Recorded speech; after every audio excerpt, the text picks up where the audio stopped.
Hello students, welcome to Easy Science YouTube channel. Please do subscribe to Easy Science YouTube channel and click the bell icon. You will never miss an update from Easy Science YouTube channel. So let's move on to the class today. Yesterday we have discussed about the physiology of digestion. Now during the process of digestion, the complex substances will be converted into simple substances.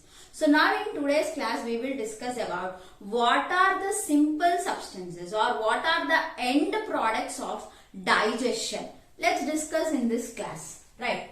We know that when the food that is chyme from the stomach enters into the small intestine, pancreatic juice is liberated and intestinal juice is liberated. The intestinal juice is also known as succus entericus. So what are the enzymes present in the pancreatic juice and intestinal juice? So the enzymes present in the small intestine are, that is in the pancreatic juice and intestinal juice are trypsinogen,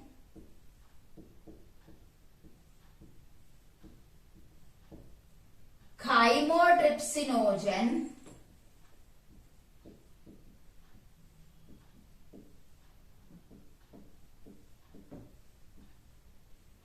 next pro-carboxy peptidases. So these all are the inactive enzymes present inside the pancreatic juice and intestinal juice. So first of all, they have to convert it into active enzymes. So an enzyme known as enterokinase will convert this inactive enzymes into active enzymes. So trypsinogen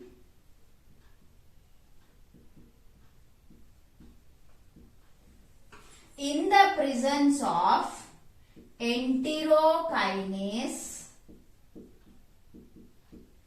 convert into active trypsin.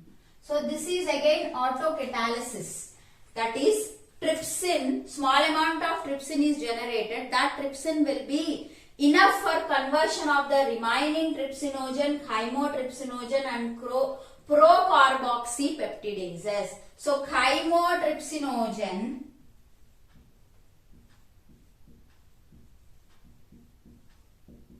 will be converted into, in the presence of trypsin, will be converted into chymotrypsin and pro-carboxy peptidases. Pro-carboxy peptidases in the presence of trypsin will be converted into carboxy peptidases. Now, so the food from the stomach we call it as chyme, where the food is partially digested, right? So the partially digested proteins will be converted into simple substances by the pancreatic juice and intestinal juice, by the enzymes present in the pancreatic juice and intestinal juice. We know that what are present inside the chyme, the food which is enter into the small intestine through the stomach, we call it as chyme. So this chyme contains proteins, partially digested proteins, proteases and peptones. These are known as partially digested proteins. So in the presence of enzyme trypsin, chymotrypsin and carboxy peptidases, they will be converted into tripeptidases, tripeptides and dipeptides. Tripeptides plus dipeptides. Now, this tripeptides the presence of enzymes, tripeptidases converts into dipeptides and dipeptides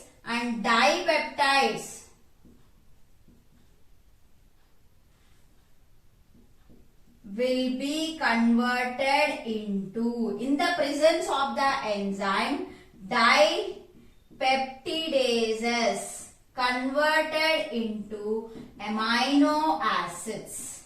So, amino acids are considered to be the simple substances of proteins.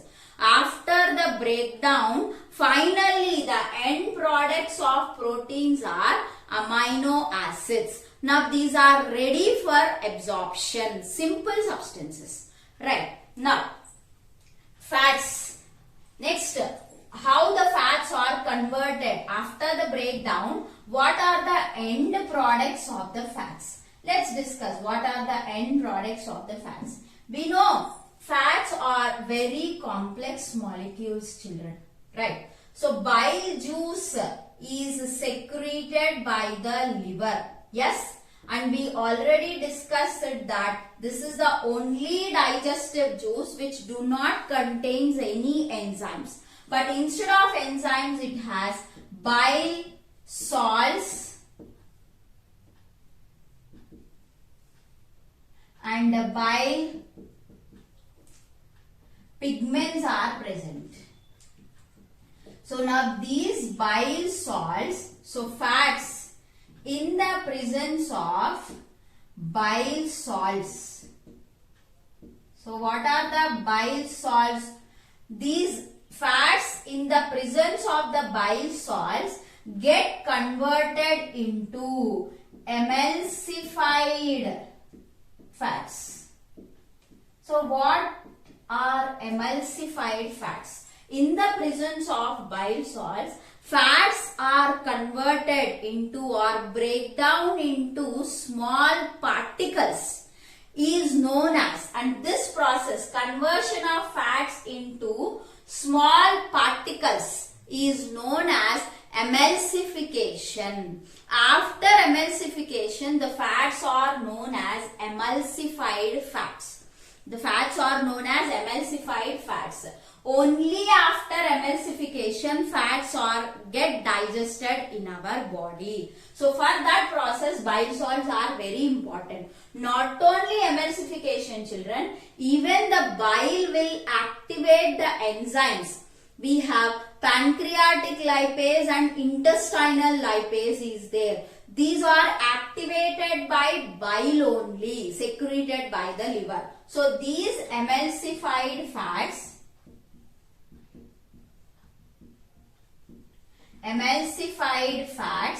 in the presence of enzyme lipase, intestinal lipase and pancreatic lipase are there, get converted into diglycerides. So now these diglycerides in the presence of lipase get converted into fatty acids and glycerol. So these are the simple substances of fats. Fatty acids and glycerol are known to be the end products of fats. And one thing you have to remember that fats are converted into simple substances only after emulsification. What is emulsification? Fats are break down into smaller particles known as micelles. So this process we call it as emulsification, and finally the end products of the fats are fatty acids and glycerol. Right. Now let's move on to carbohydrates. We know that carbohydrates are very complex substances and they were known to be polysaccharides, and inside the oral cavity these polysaccharides are converted into disaccharides. So inside the oral cavity, the starch, which is a polysaccharide, will converted into disaccharides. What are the disaccharides? Maltose, lactose, and sucrose. So these are known to be the disaccharides. And remember children, carbohydrate digestion, that is, these all are examples of disaccharides. Disaccharide digestion do not takes place inside the stomach, because inside the stomach hydrochloric acid is liberated. The medium is acidic medium. So in acidic medium, the enzymes which acts on the disaccharides will be inactive, and there are no disaccharide enzymes released inside the stomach in the gastric juice. So disaccharides are present inside the small intestine only. So these disaccharides are converted into monosaccharides. Right. Now maltose, in the presence of enzyme maltase, will be converted into glucose plus glucose, and this sucrose, which is a disaccharide, will be converted into, in the presence of the enzyme sucrase, converted into glucose plus fructose. Now lactose will be converted in the presence of enzyme lactase, converted into glucose plus glucagon.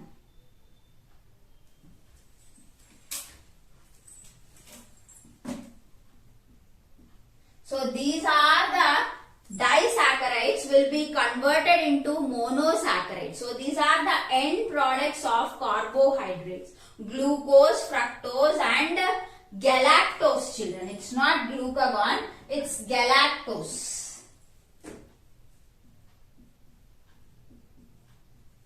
So it's glucose, fructose and galactose. These are the simple substances, that is the end products of the carbohydrates. So with this, digestion is completed. Now let's discuss about the peristaltic movements which occurs in the alimentary tract. See, there are different kinds of smooth muscles are present on the walls of the alimentary canal. So these smooth muscles, alternate contraction and relaxation takes place. The alternate contraction and relaxation of these muscles will produce a special wave-like movements known as peristalsis.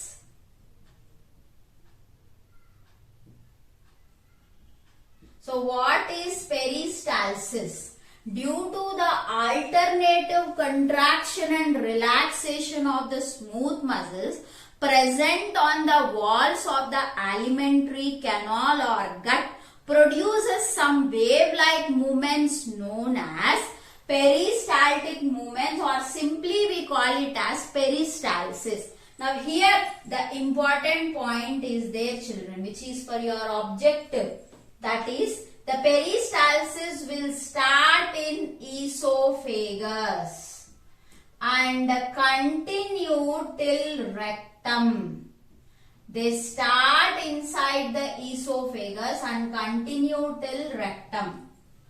So the peristaltic movement occur inside the esophagus will help in, see what is the use of this peristaltic movement? Easy passage of the food into the next part of the alimentary canal. So due to the peristaltic movement occur inside the esophagus, the food can be easily go to the next part, that is stomach. And the The peristaltic movements which occur inside the stomach are known as churning actions or churning movements. They were very strong children. The churning movements or the peristaltic movements of the stomach are very strong, so that the food present inside the stomach will undergo mechanical digestion. Due to the strong peristaltic movements, mechanical digestion takes place inside the stomach. The peristaltic movements of the small intestine are very slow, children, but they were stimulated by the parasympathetic nervous system by relaxing the sphincter. We have different kinds of sphincters are present. The main function of the sphincter is to regulate the flow of the food. So how they will stimulate this peristaltic movements inside the small intestine? By relaxing the sphincters. How strong the peristaltic movements are, so that a large quantity of food will go into the next part. We think that, yes, because the peristaltic movements are very strong movements, but there were some sphincters which can regulate the flow of the food. So this is about the peristaltic movements. And the next one we'll see, digestion is completed. So what will happen, children, after digestion? Absorption takes place, right? So absorption. So what is absorption?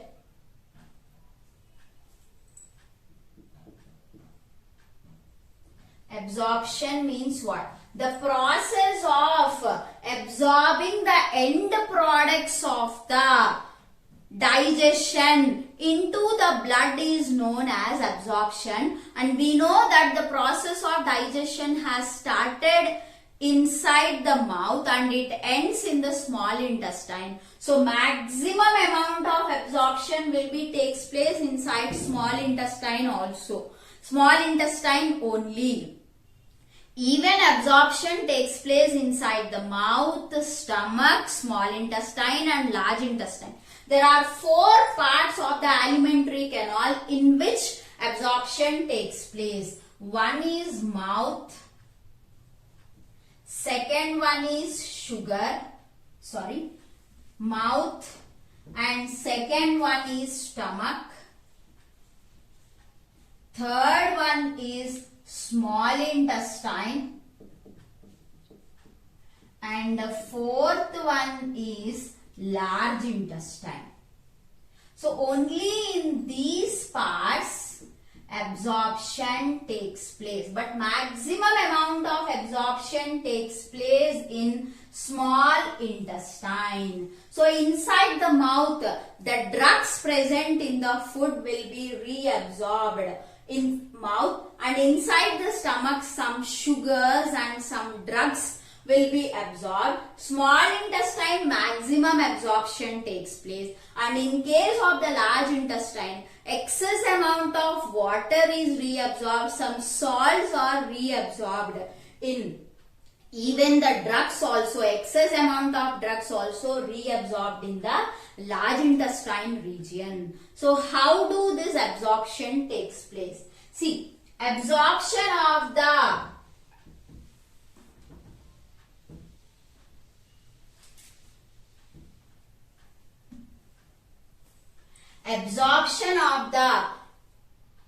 simple substances like the end products of the digestion has to be absorbed. So absorption generally takes place by active transport, yes, or passive or selected active transport.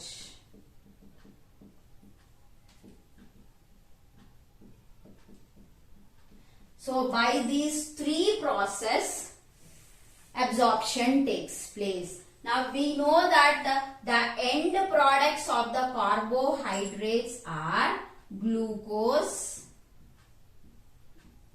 galactose, they will be absorbed. See, walls of the small intestine contains finger-like projections known as villi.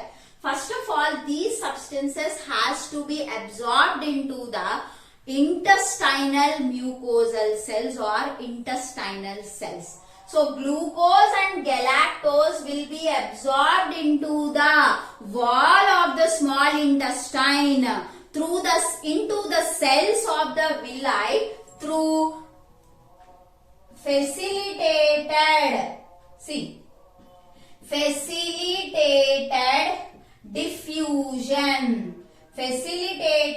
diffusion and selective active transport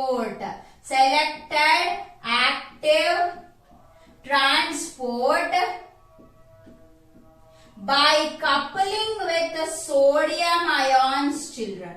It happens due to by coupling with sodium ions. So these are absorbed into the cells of the villi. We know the villi are richly supplied with blood capillaries. So these substances will be absorbed. From there they will be absorbed into the blood by facilitated diffusion. Facilitated diffusion means movement of the substances from across a membrane through higher concentration to higher concentration to lower concentration. Facilitated diffusion means absorption of materials through a membrane from higher concentration to lower concentration. And glucose, galactose, and even we have what we have. Lactose will give to glucose and galactose. Maltose will give glucose and glucose. Fructose is there, right?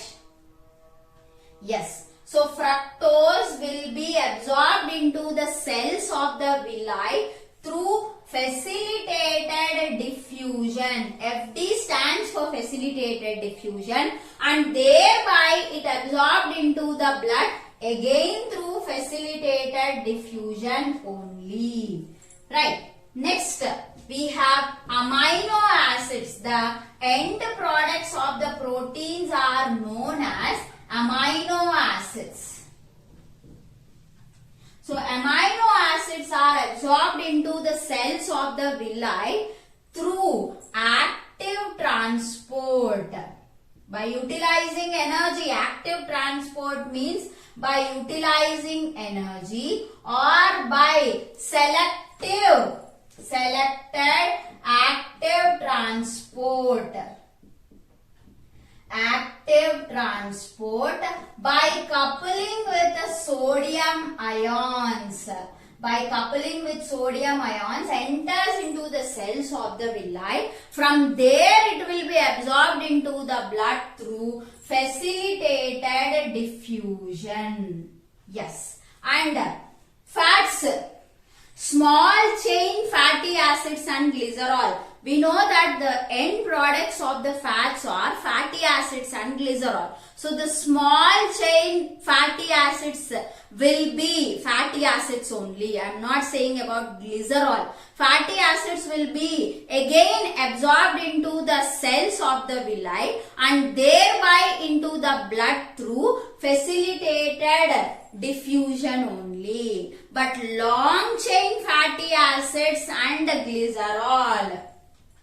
Long chain fatty acids and glycerol.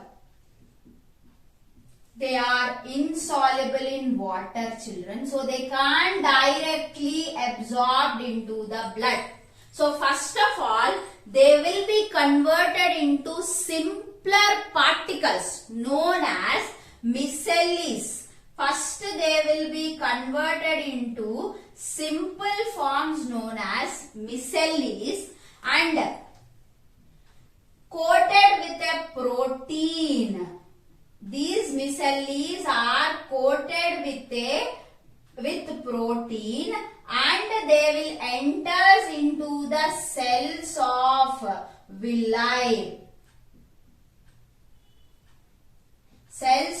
villi through facilitated diffusion. So long chain fatty acids and glycerol, they were insoluble in water, children. That's why they can't be absorbed directly into the blood. So first they will be converted into simpler forms known as micelles, and they will be coated with a protein. These micelles are coated with a protein, and then they will absorb into the cells of villi through facilitated diffusion. From there, they will not be absorbed into the blood capillaries because they were large molecules. The size of the molecules are bigger, so they can't be absorbed into the blood capillaries. Remember this, they will be absorbed into the lymph vessels. They will be absorbed into the lymph vessels. The lymph vessels present inside the villi are known as lacteal. Yes? The lymph vessels will secrete these fatty acids and glycerol, the simpler forms, into the blood. So this is the process of absorption which takes place inside the small intestine. Now, after absorption, the next process is what? It is assimilation. Right. After absorption, it's assimilation. Assimilation means the absorbed particles. Assimilation. So the end products of the digestion were absorbed into the blood, and from there the cells will utilize these end products of digestion for the release of energy. Vitamins are very simple substances. They will be directly absorbed into the blood, and especially we have to remember that the absorption of vitamin B12 absorption is initiated or it increases by Cassell's intrinsic factor. Cassell's intrinsic factor. So, the utilization of the absorbed food for the production of energy is known as assimilation. So, digested food will be absorbed. Then what happens to the undigested and unabsorbed food? That will move on to the undigested and unabsorbed food. Undigested and unabsorbed food will be enters into the large intestine. So what happens to the undigested food inside the large intestine? Inside the large intestine, no significant process of digestion takes place. But two important processes takes place inside the large intestine. What are the two important things happen or important processes takes place inside the large intestine? One is the excess amount of water.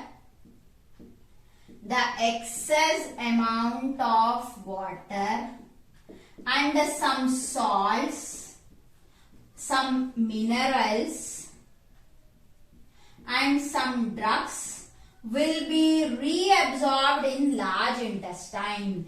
And the second important process that happens is the undigested food will be mixed with the mucus secreted by the walls of the large intestine, which makes the tract very soft, and even the food also can be moved very easily through outside of our body. So this is mixing of undigested food with the mucus. Undigested food with the mucus takes place inside the large intestine. So The undigested food, again this is important point children, the objective part. The undigested food which enters into the small intestine will be stored partially in rectum. The undigested food stored partially inside the rectum. It is stored partially in rectum. Yes, this is important objective children. The undigested food was stored partially in rectum and there it solidifies. The undigested food will solidify and turns into fecal matter. This fecal matter will go outside through an opening known as anus. And this movement of the food to outside is through forcible peristalsis, children. Whenever the rectum was filled with this undigested food material, solidified and turns into fecal matter, this will urge for the removal of the undigested food material, and it is through forcible peristalsis, and this movement of the fecal matter to outside of our body is a voluntary action. It's a voluntary action which is under our control. Yes, it's a voluntary action. So this is about the digestion and absorption takes place in our body. So I hope you all like the video. Please do like, share and subscribe to Easy Science YouTube channel and click the bell icon. You will never miss an update from my channel. Please share this video. Thank you.